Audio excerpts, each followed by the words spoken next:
আমি তোমাদের সাথে এর আগে অনেকগুলো কোল্ড কফির রেসিপি শেয়ার করেছি, বাট এটা হচ্ছে সবথেকে একটা ইজিয়েস্ট কোল্ড কফির রেসিপি। এই কোল্ড কফির রেসিপিটা বলে বলে আচ্ছা আচ্ছা ক্যাফেগুলোকে কিন্তু গোল দিয়ে দেবে। তো প্রথমে আমি একটা দুধের প্যাকেট নিয়ে নিয়েছি, যেটাকে আমি ওভারনাইট একদম ফ্রিজে রেখে বরফ করে দিয়েছিলাম। অ্যান্ড এই কফিটা বানানোর আমাদের এখানকার টেম্পারেচার অনুযায়ী 10 থেকে 15 মিনিট আগে আমি বার করে রেখেছিলাম। ততক্ষণে বরফটা কিছুটা মেল্ট হয়ে এরকম একটা থিক ভাব হয়ে গেছে। তো সেটা একটা মিক্সিং বোলের মধ্যে আমি নিয়ে নিলাম, তার সাথে দিলাম কফি, আর তোমরা যে যতটা সুগার প্রয়োজন দিয়ে দাও।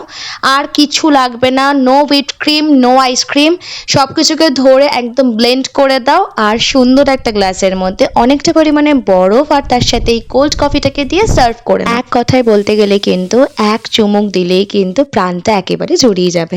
আমি রেসিপিটা বানিয়ে ফার্স্টেই আমি মাকে দিয়ে ট্রাই করে, যেহেতু মা আর আমি বেশিরভাগ দিন সকালবেলা বাড়িতে থাকি, তাই মাকেই আমি সমস্ত কিছু ফার্স্ট ট্রাই করাই।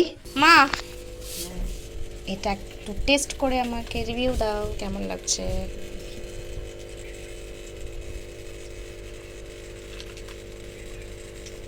কেমন বলো, খেয়েই তো যাচ্ছ।